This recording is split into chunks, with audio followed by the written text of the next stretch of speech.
رات کا وقت تھا، آسمان پر چاند پوری آبوتاب سے چمک رہا تھا۔ علی جو ہمیشہ کی طرح جنگل میں گھوم رہا تھا، اچانک ایک عجیب سی روشنی دیکھ کر رک گیا۔ وہ روشنی ایک درخت کی شاخ پر بیٹھے ایک خوبصورت پرندے سے نکل رہی تھی۔ پرندے کے پروں سے نیلی روشنی جھلک رہی تھی اور وہ کسی جادوئی مخلوق کی طرح لگ رہا تھا۔ یہ کیسا پرندہ ہے؟ میں نے ایسا پہلے کبھی نہیں دیکھا، علی نے حیرت سے سوچا۔ پرندے نے جیسے ہی علی کو دیکھا، وہ ایک دم اس کے کندھے پر آ کر بیٹھ گیا اور بولا، میں کوئی عام پرندہ نہیں علی، میں جادوئی پرندہ ہوں اور مجھے تمہاری مدد کی ضرورت ہے۔ علی نے حیران ہو کر پرندے سے پوچھا، تم کون ہو اور مجھے تمہاری کس طرح مدد کرنی ہے؟ جادوئی پرندہ بولا، میرا نام نیلو ہے اور میں ایک جادوئی جنگل کا محافظ ہوں، لیکن ایک ظالم جادوگر نے میرے جنگل پر قبضہ کر لیا ہے اور وہاں کے تمام پرندوں کو قید کر دیا ہے۔ میں کسی طرح بھاگ نکلا، مگر مجھے تمہاری مدد کی ضرورت ہے تاکہ میں اپنے دوستوں کو بچا سکوں۔ علی نے پرندے کی بات غور سے سنی، پھر مسکرا کر بولا، میں تمہاری مدد کے لیے تیار ہوں نیلو، بس مجھے بتاؤ کہ ہمیں کیا کرنا ہوگا۔ نیلو نے اپنے پروں کو ہلایا اور ایک چمکدار راستہ جنگل میں نمودار ہو گیا۔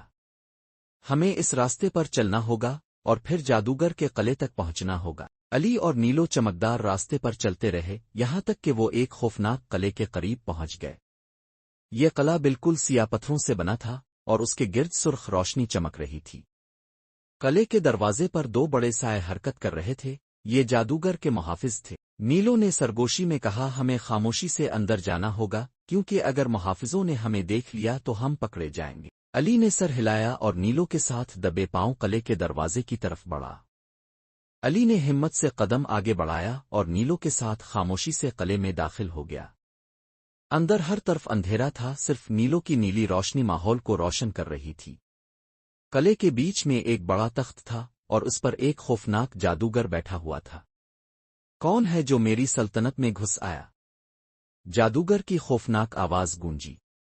علی نے نیلو کی طرف دیکھا، پھر ہمت کر کے بولا، میں علی ہوں، میں تمہارے قید کیے ہوئے پرندوں کو آزاد کرانے آیا ہوں۔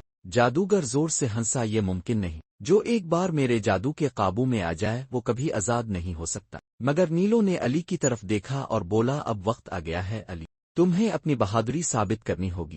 جادوگر نے ہاتھ بلند کیے اور سرخ روشنی کے گولے علی کی طرف پھینکے، مگر نیلو نے اپنے پروں کو پھیلایا اور ایک نیلی ڈھال بنا دی جس سے جادوگر کا حملہ رک گیا۔ علی نے جلدی سے اپنی جیب سے ایک چھوٹا سا آئینہ نکالا، یہ نیلو نے اسے دیا تھا۔ جیسے ہی جادوگر نے دوبارہ حملہ کیا، علی نے آئینہ اس کی طرف کر دیا۔ جادوگر کی طاقت اس پر الٹ گئی اور وہ چیخنے لگا، یہ ناممکن ہے۔ جادوگر زمین پر گر گیا اور اس کا قلعہ لرزنے لگا۔ اچانک قلعے کے پیچھے موجود قید خانے کے دروازے کھل گئے اور نیلو کے تمام دوست آزاد ہو گئے۔ نیلو خوشی سے چہچہا، ہم کامیاب ہو گئے علی، تم نے میری دنیا کو بچا لیا۔ جادوگر کی طاقت ختم ہو چکی تھی اور قلعہ دھیرے دھیرے مٹی میں بدل گیا۔